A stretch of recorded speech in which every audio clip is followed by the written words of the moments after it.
All right, hello everyone. Welcome back to another AusSpeedruns interview. My name is Nace, and I'm joined by MikamiHero. Mikami, how you going? I'm good, mate. How are you? Thanks for having me. Yeah, good, good. Really keen to chat. So let's start off light. You've got quite a, I'd say, recognizable name in the community, MikamiHero. How did you come up with that alias? I came up with it in high school actually. So it's actually just two words, Mikami and Hero.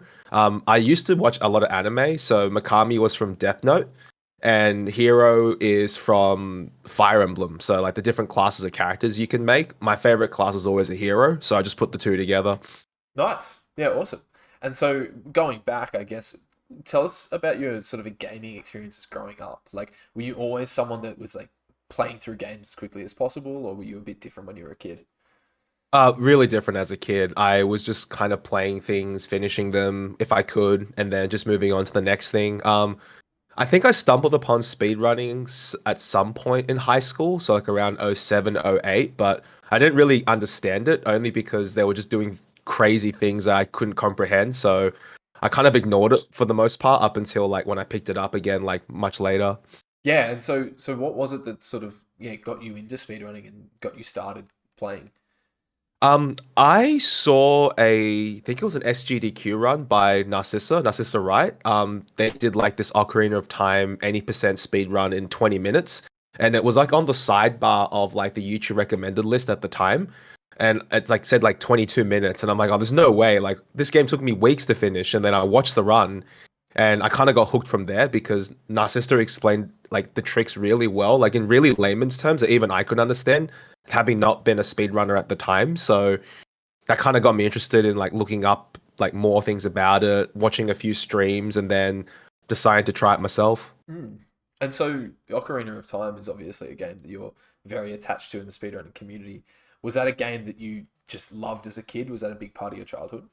Yeah, like for sure. Like when I got my N64, like it wasn't the first game I got, but it was one of the games that I played later on, and then I kind of just fell in love with everything about it, like the open world stuff, like or at least open world in like N64 terms. And I really enjoyed the fact that it was almost like a rite of passage game. Like you got to see like a hero's progression from like, doing stuff as a kid and then becoming an adult and doing that sort of stuff. So I think that was something I really liked about it because I don't think at the time there were many games where you had that, start as child and then become adult.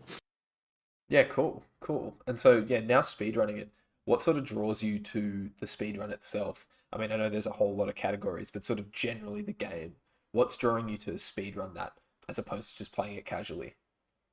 I think you hit the mark there, Nace. It's the different categories of the OOT that keeps me coming back to it. Like when I get bored of one category, I'll just shift to another, and then by the time I've done my round, so to speak, I would have come back to where I started and go, oh well, maybe I'll try and improve this time a bit more. But also, they seem to keep finding new tricks and exploits with the game that, when I started speedrunning like 7, 8 years ago, like it was no one would ever thought we could get to this point. So the fact that they keep finding new things, I might not do the runs that involve those tricks, but I like the fact that because I've speedrunner for so long, a lot of these tricks I've kind of seen like the culmination of like how we were before to where we are now. So I think that's a big reason why I keep coming back to it. Yeah, awesome. And so you hold a couple of world records and also some pretty solid times. What motivates you to sort of push through and really grind out those runs? I think I think for me it's always just looking for that challenge. Like, you set yourself a goal and then you push for it and then you realize along the way that maybe you're short selling yourself or there's like newer heights to reach. So I think for me that's why I keep pushing it because I'm like, okay, well, along the way I figured out I can do better at this and this, and then by the time I get to that point, because there are a lot of categories where I'm like definitely not the top of like the rankings, but when I get to a certain goal, I realize that like the top players in that category have pushed the frontier like even more. So that makes me go, well, okay, if they can push it that far, I can maybe push myself a bit further as well to see if I can keep up or just hit personal goals. Yeah, awesome. And so touching on that, what is probably your proudest moment in speedrunning? What would you say that is? Or I can think of two. The first one was um when I was running the old any% route at the time. I think this was late 2015. When I first got into speedrunning, the barrier hadn't gotten under 20 minutes yet. And then, like, about a month or two into watching speedrunning, they'd finally cracked that 20-minute barrier. It was like 1950 something. And I thought to myself at the time, oh, I would love to get to that point eventually.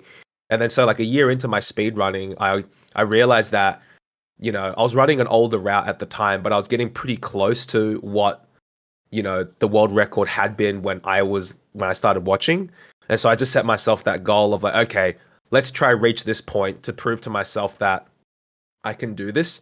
And it was like the really first big speed run goal that I set for myself. And it was over the course of like a month or two that I really pushed for it. And when it finally happened, it felt pretty emotional because it was like, I'm sure Nace, as being a speedrunner yourself, like you set up all this expectation for yourself, and then a lot of ups and downs along the way, and then when you finally hit it, it's just like the floodgates just kind of come out, like everything just kind of hits you all at once. So that Mm. was the first one. And the second one was, I think it was one of the, I think it was the very first ASM run I ever did. So that was 2017, I believe. So I hadn't really interacted too much with the wider Aussie speedrun community, but then that was the event where like I really got to meet everyone like yourself a bit more, and like, Softy and Sten, and then having to do a run there in person. It was like almost like a test, like, okay, can I hold myself well and still communicate despite being under like a lot of other extra eyes? And I was pretty proud of that because it was like, okay, I can sort of balance the two quite well. Mm. Awesome. So yeah, touching on ASM then, what is it that sort of keeps you coming back to these events? You're someone that's attended quite a lot, run at a lot of events. Yeah, what's keeping you going? Definitely the community that we have for sure. Like, let's say somewhere down the line, I decide to take a step back from speed running or whatnot, I would still try my best to make it to ASMs just because I think the community that we have is probably one of the best in the world. Like, I've been to one GDQ and it was great, but I always tell people this: if you had to give me a choice of going to like a GDQ or an ASM, I'd pick ASM like any day of the week. Just, I think the people we have are great. Everyone's really supportive of one another, and we really support newer runners coming into the scene as well. So it's definitely the people. Yeah, awesome. I want to go back quickly to sort of your speedrunning journey. Yep. You're someone that's quite accomplished in the real world, I guess we could say. You've got a PhD, you're a keen badminton player, and you're working full time. What is sort of like how difficult, especially at the height of like your speedrunning journey, how difficult was it to sort of balance these other responsibilities and these other hobbies with speedrunning and still sort of be able to push for good times? It was definitely a lot of sacrifice. Like, at the time when I was really pushing speed running, I wasn't playing as much badminton, for example, and I won't sugarcoat it. My uni work suffered a fair bit, especially during I think the last 6 months of my PhD, and it was only until like the last month that I decided to like kind of reshuffle my priorities. But even when I started working full time, yeah, it was a struggle. I think the only word I can say is sacrifice, because we've only got like so many hours of the day, and if 8 of those hours are 8+ hours dedicated to work, that doesn't really leave much time left to attend to like family and other commitments. So at the time, it was definitely like I put speedrunning and Twitch first, and then as I got a bit older, like that was in like early 20s, mid 20s, and then like I'm 30 plus now, so I think as time goes on, I'm sure you know this as well, like your perspective kind of changes, Mm. and when you move out, especially, it's like, oh, okay, I can't just go in like full degenerate mode anymore. Like, I have to make sure I wake up at a good hour, keep myself healthy, make sure the bills are paid. So it's definitely sacrifice is probably the key word. Yeah. Yeah, cool. And so, just finally, we're looking forward to ASM 2022. You're going to be running Ocarina of Time Master Quest there, which really excited to see that. What runs are you sort of keen to see? You'll be in attendance, so yeah. Are there any runs that you're keen to check out while you're there? Yeah.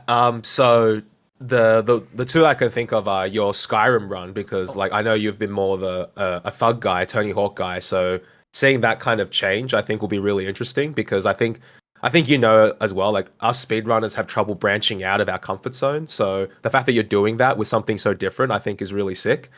And the second one is the entire Jack block. So I don't think we've ever had Jack all three Jack games at a single ASM. So the fact that we could get all three runs in and runners able to attend, I think is going to be really, really cool. yeah, awesome. Well, thank you for the shout out. That's I love that. That All wraps it good. up. So thanks very much, MikamiHero, for joining me. No Um, worries. Thank you. yeah, we are coming up to ASM soon, guys. So get your tickets and be in attendance for our biggest event yet in Adelaide, or watch online. We're keen to see you. Yeah, absolutely, guys. Please join if you can. It's gonna be really, really good. Awesome. All right, we'll catch you later. Bye bye. Catch ya. Bye.